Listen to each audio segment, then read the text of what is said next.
Here, WBUC sits down with our Superintendent of Schools to share information about the annual school budget.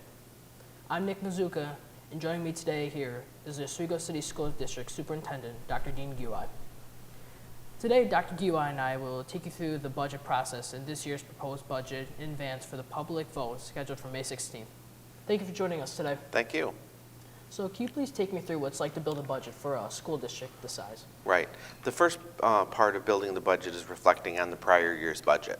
And this year, the way that we did that is I traveled to all 7 schools, and I had meetings with the faculty and staff of the buildings, and I asked them to give me feedback on what was the most painful part of all the reductions from last year's budget. And then we created a spreadsheet to help guide us through the opportunity should we be able to make reinstatements. Then early in the new year, around the end of January, we start meeting with faculty and staff, we start building a framework and looking at our expense increases and anticipated revenues. So it definitely does take a long time for this to culminate through. So given last year's budget situation, how does this compare to that year? This year's budget we anticipated would be just as difficult as last because we have a $4 million pilot payment from 9 Mile 1 and 2 that we knew was being reduced.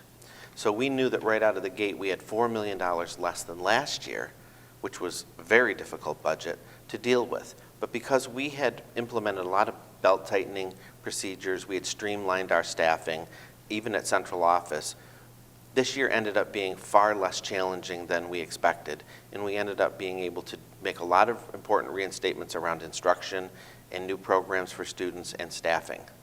Speaking of reinstatements, I've heard that there's going to be some additional reinstatements of sports teams, extracurricular activities, and the reinstatements of some staff positions. So can you tell me more about that?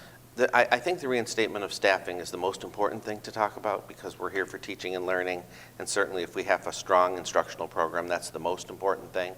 We're reinstating 4 elementary teachers. Last year we cut 8. We think that 4 is moving in the right direction. We're reinstating an English teacher at Oswego High School, a teacher at the Oswego Middle School, 2 special ed teachers, 2 special ed classrooms, 5 elementary clerical positions, and then extracurricular activities for students certainly are being reinstated at a very high level. 50% of clubs, almost all athletics, elementary intramurals because there's very little for elementary students.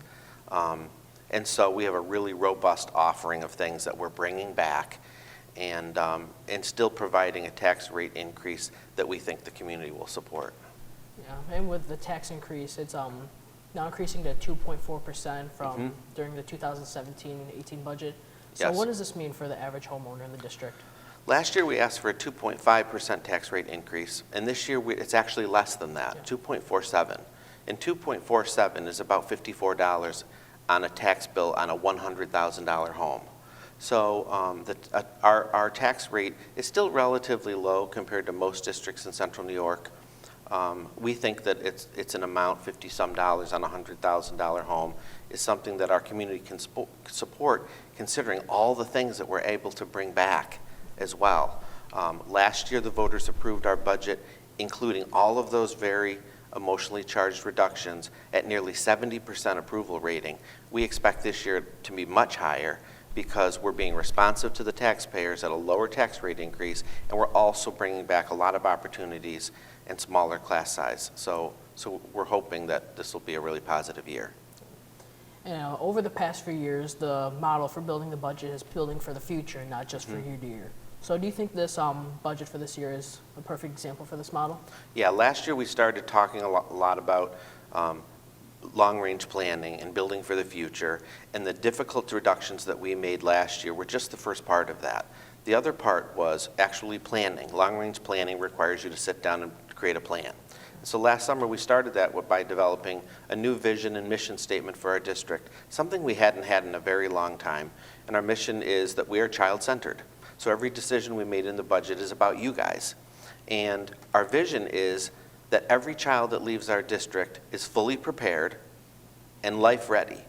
We're not anticipating that every child that leaves our district is going to go to an Ivy League college, but it is our responsibility to make sure that every child that graduates from Oswego High School, and our goal is every child, 100% graduation rate, that they're fully prepared for whatever it is that they choose to do.